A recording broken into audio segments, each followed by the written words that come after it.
很多人觉得易经离我们很远，其实它就在我们的一呼一吸之间。易道之所以博大精深，因为它不是凭空想象的，而是圣人观察天地万物的象推演出来的运行法则。你要问这世界的源头是什么，其实就是一个一，由这个一生发出万物，这就是咱们常说的一生万物。整部易经的卦象说白了就是宇宙的缩影，它像天地的契机一样，书卷自如，没有任何事物能跳出这个范畴。而这其中最核心最根本的就是乾坤两卦，可以说不懂乾坤就不懂易经。大家好，这里是道物阅览，带你透过古人的眼睛看清今天的世界。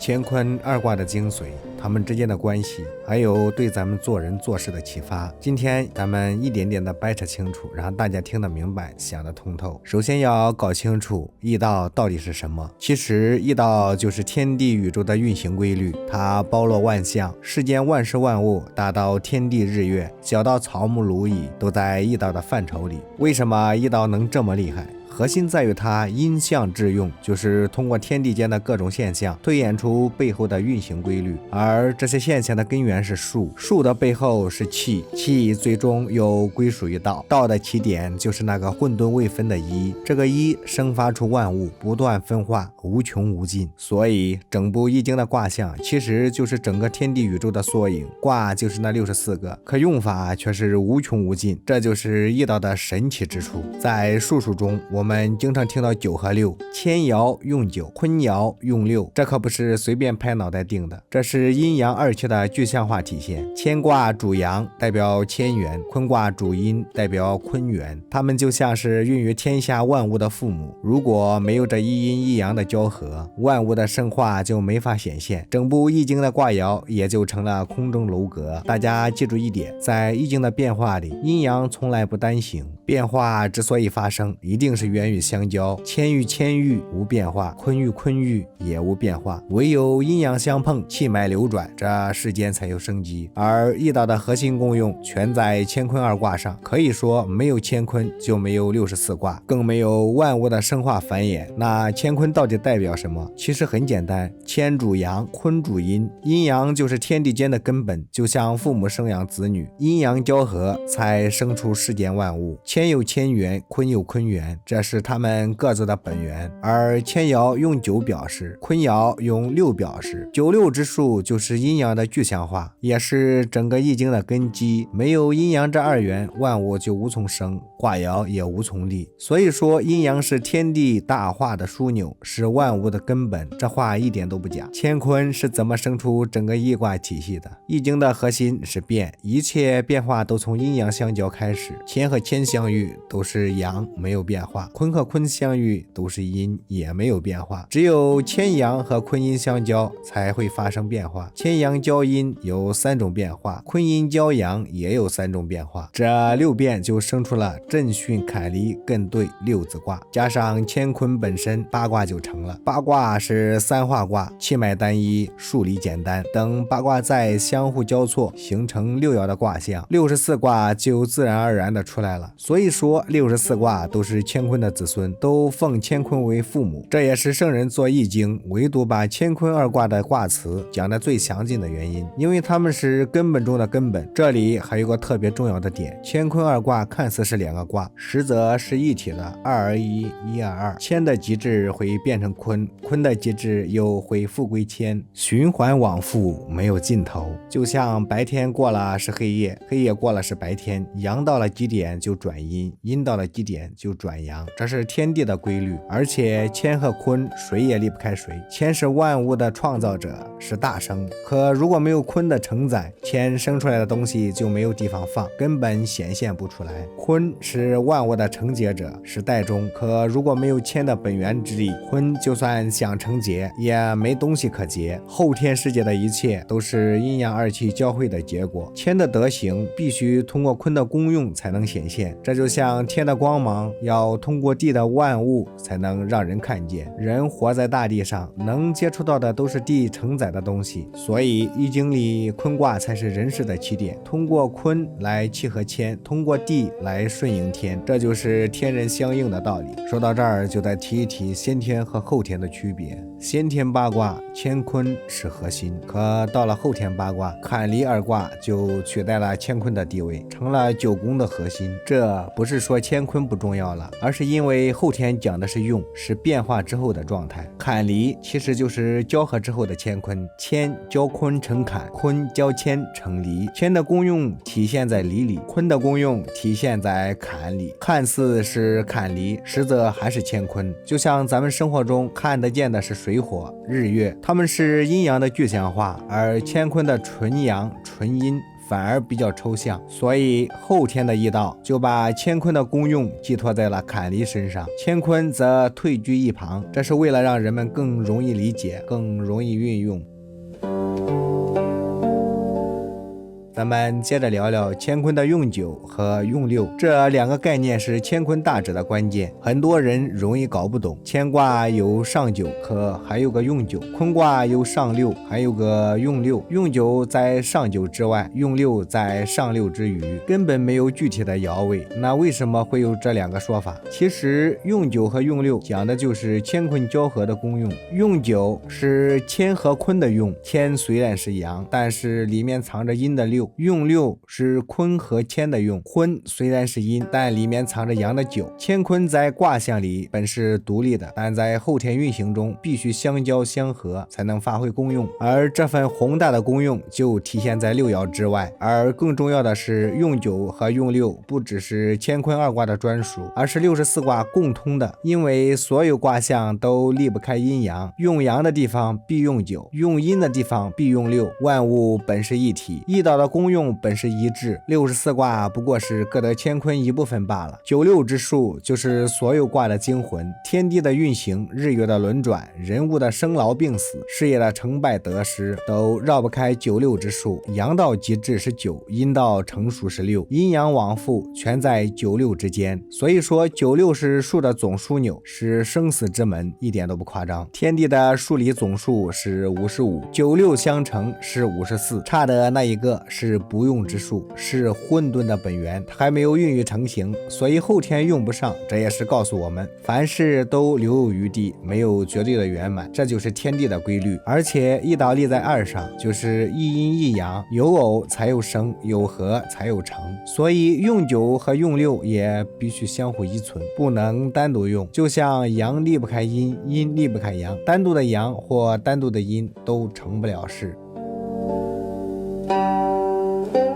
咱们再把这个道理落实到现实中，落实到人身上，后天的一切事物都要阴阳相偶才能发挥功用，阳以阴为用，阴以阳为用，这是定规，也是做人做事的道理。太刚了容易折，太柔了容易屈，有始无终不行，有终无始也不行，刚柔并济，阴阳调和才是正道。谦的功用要靠坤来成就，坤的功用要靠谦来完成，乾坤相合才是完美的德行。这放在人身上就是内外兼修，道德并立。一个人想要成为君子，成为大人，就得像乾坤相合一样，对内立得住诚心，对外显得出德行，心中有坚守，行为有准则，这样外物才伤害不了他，本性也不会背离大道。乾坤相合而成天地大德，赋予了人就是人的至德，人人都有这份大德，只是看能不能发挥出来，发挥出来了就能成就道，彰显德，就能配得上天地人三才的名号。三才看似是3个，实则是一体的，都归属于道，而道的显现全在人身上。所以易经里的6爻代表人事的爻位在中间，所有卦辞都以人道为核心，善恶吉凶祸福，这些都是人承受的结果。易道的大用终究是为了人，而人运用易道就是从乾坤的96之数开始，用好了96之数，大可以平定天下，治理世事，小可以诚意正心，修养自身。不管是性情的涵养还是事业的成就，都离不了阴阳调和的道理。说到性情，乾坤二卦其实最贴近的就是咱们人的性情，这也是乾坤大志里特别精妙的一点。乾是纯阳无杂，就像人的本性，纯良本真，看不见摸不着，但却是根本。坤是纯阴有守，就像人的情感从本性中生出来，有喜怒哀乐，有各种欲望。本性和情感就是一物二名，就像乾坤一样，谁也离不开谁。中庸里讲中和，中是本性的本体，和是情感的正途。咱们做人就是要涵养本性，调试情感，达到中和的境界。这和乾卦里说的天道变化，各正性命，保和泰和，耐力贞是一个道理。这里的力贞讲的就是性情的涵养，想要让性情中正，达到中和，就得效法乾坤的功用，以乾的阳刚去调和坤的阴柔，以坤的阴柔去回归乾的阳刚，循环往复，让本性和情感都归到正途。道家讲修养，立足先天，取法就是乾坤，核心就是一个静字，静下来才能成，成了才能明，明了才能彰明本心，达到至善。本性是情感的根本，情感是本性的功用，情感不违背本性，天地太和的境界就在心中。本性不失去情感的显现，大中至正的准则就能立起来。这是人生的最高准则，也是易经教给咱们的核心修养之道。咱们再回到卦象本身，周易的上经始于乾坤，终于坎离，下经始于咸亨，终于既济未济，中间还以太否二卦分合。这其实就是在讲天地的大开大合，宇宙的大始大终，乾主开始，坤主结束，从乾到未济就是一个完整的循环。未济是坤的大终，阴阳气脉断绝，万物的生化也就停止了。而太卦是阴阳相交，天地相通，所以亨通顺利。否卦是阴阳相分，天地阻隔，所以闭塞不通。这就是乾坤分合的道理，放在生活中就是人与人相交，相合则顺，相离则逆。做事也是如此，刚柔相济则成，孤阴孤阳则败。咸亨二卦是后天世界中气脉最充盈的卦，代表着人物繁盛，生化茂育，所以下经以咸亨开头，就是彰显乾坤大用的成就。而既济和未济讲的是水火的分合，水火相合则成既济，万物顺遂；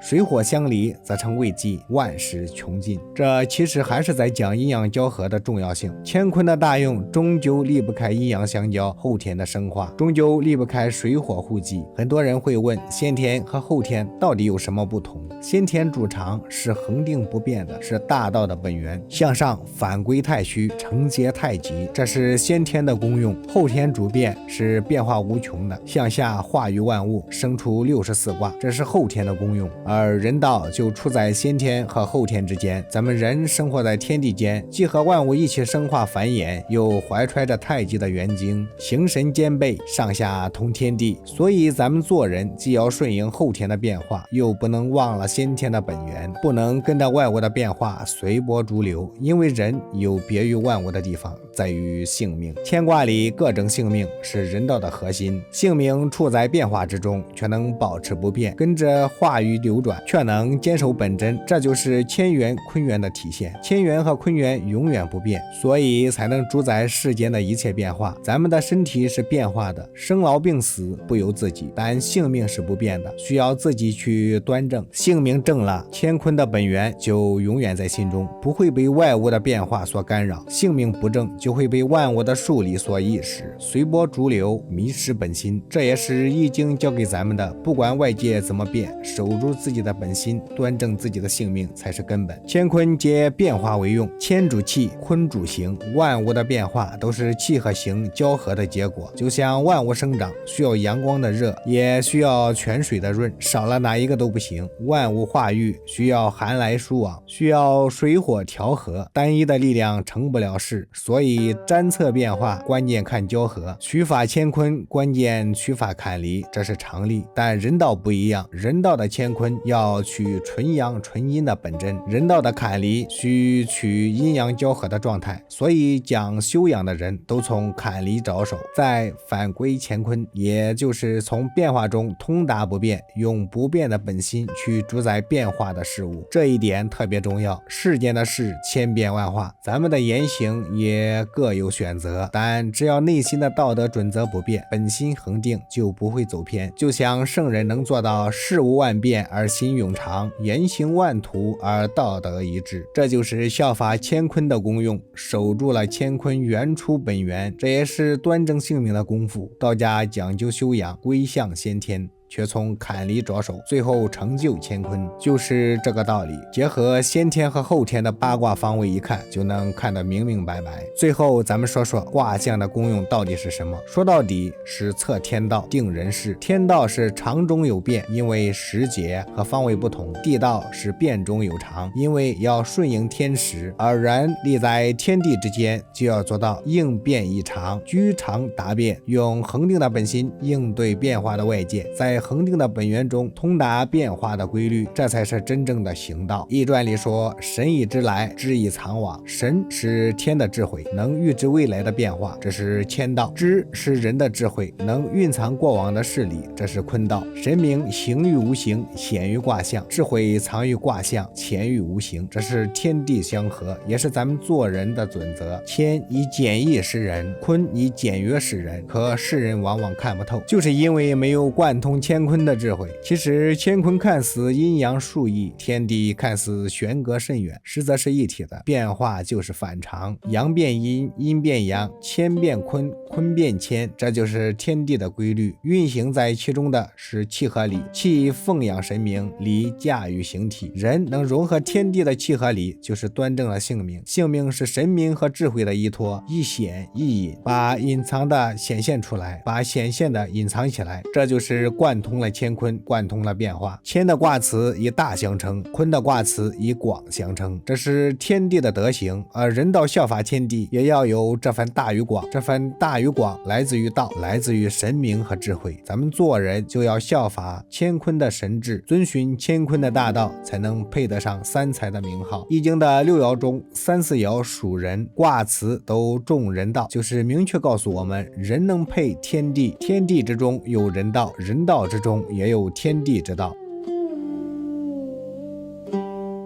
圣人做易经不是为了讲天地神旨，而是为了教人。整部易经说到底都是人道，都是天地教给咱们的道理。乾坤二卦作为开篇，把核心旨意都讲透了。咱们读易经读乾坤，不能只看卦象爻辞，要在其中看到人，看到自己的本心，看到做人做事的道理。乾坤的六爻无非是人道的上下流转，人事的生灭始终。神明和智慧是人的功用，天地也可以作为人的身体。易道的简易，乾坤的广大，最终都是人的德行。圣人讲神，明晓的关键在人；讲义，运用的关键在人；讲气和理，常和变，贯通归一的关键还是在人。所以乾坤二卦的卦辞只提大人君子，不提天地神旨，因为真正的大道不在天上，而在人间，在每个人的心中，在每个人的行止中。文王的周易纯主变卦，和伏羲的先天八卦不同，乾坤相连为用。八卦方位以坎离为主，坎代表坤为阳，离代表乾为阴。说到底还是为了明晓乾坤交合的道理。坎离不是别的，就是交合之后的乾坤。后天的易道以水火为主用，以日月为主体，就是因为水火日月是阴阳最直观的体现，让咱们能更好的理解乾坤，更好的运用易道。聊到这儿，乾坤大致的核心其实就讲透了。说到底就3句话：乾坤是易道的根本，阴阳交合是变化的本源，守正性命，内外兼修是人道的核心。易经从来不是什么玄虚的学问，而是贴近生活，指导做人的智慧。它讲的是天地规律，最终都要落实到人身上。读懂了乾坤，就读懂了一半的易经；读懂了阴阳调和的道理，就能在生活中做到不偏不倚，行文致远。希望今天的分享能让大家对乾坤二卦、对易经的核心智慧有一个更清晰、更通俗的理解，也希望大家能把乾坤的道理用到生活中，守本心，正性命，刚柔并济，内外兼修，活成自己的大人君子。感谢您的聆听，我们下期再见。